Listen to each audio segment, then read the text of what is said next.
We begin this hour with the scenes from Minneapolis. The riot police by the dozen showing up in southern Minneapolis to confront protesters, a small number still remaining after a night of violence and looting and fires. You can see the smoke still filling the sky this morning and fire reels still pouring water on what is burning in both stores and in a housing complex there in southern Minneapolis.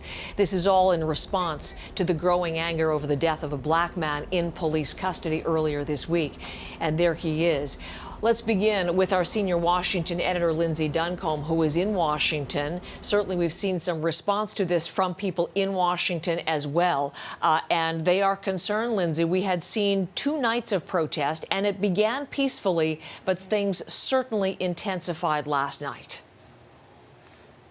Yeah, around 10 p.m., an AutoZone building, an AutoZone store caught fire. And then after that, several additional buildings in the area of the police precinct where the protesters were gathered also began to burn. And the local media is reporting that the protesters who had gathered, some of them started throwing debris and rocks at the firefighters that were trying to attend to those fires, as well as to police officers.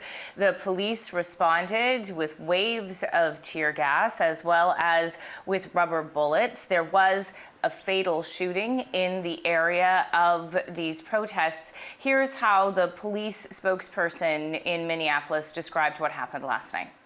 It's unfortunate. It's sad. If people are there, truly there, to honor the memory of the decedent and the family, this isn't how you do it. And this is in reaction to the death of George Floyd. George Floyd was arrested or pulled over on suspicion of forgery. And it is the video of what happened after that has enraged so many. There were 4 white officers on the scene. One of those officers is seen kneeling on Floyd's neck. Just take a look at some of that powerful video, and it is disturbing. Relax. Man, I can't breathe in my face. Just get up. What do you want? I can't breathe. Please, the knee in my neck. I can't breathe shit. And as a result of that, the mayor of Minneapolis has gone so far as to suggest that the officers should be charged with murder. All 4 of those officers have been fired from their jobs as police officers. But what we're seeing play out in Minneapolis, Heather, certainly is an exacerbation of existing tensions in the community and around the country.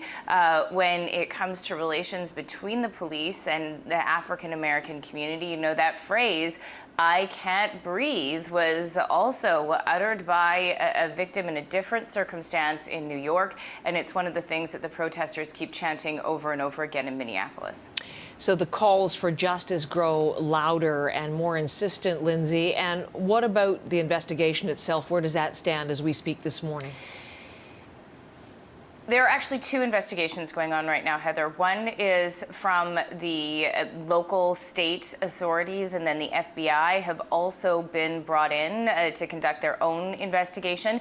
There could be arrests from either of those entities. Now, the word from law enforcement is that they are working quickly. Donald Trump has also tweeted about this. He spoke yesterday saying that he wanted justice to be served, that this would happen expeditiously, but certainly there is a lot of pressure on those investigators as they look at the situation in Minneapolis, as well as the growing anger. And, you know, those officers are also targets of the protesters. The officer that was seen in the video, his home is a place where protesters have gathered, and they put graffiti on his driveway with the word murderer.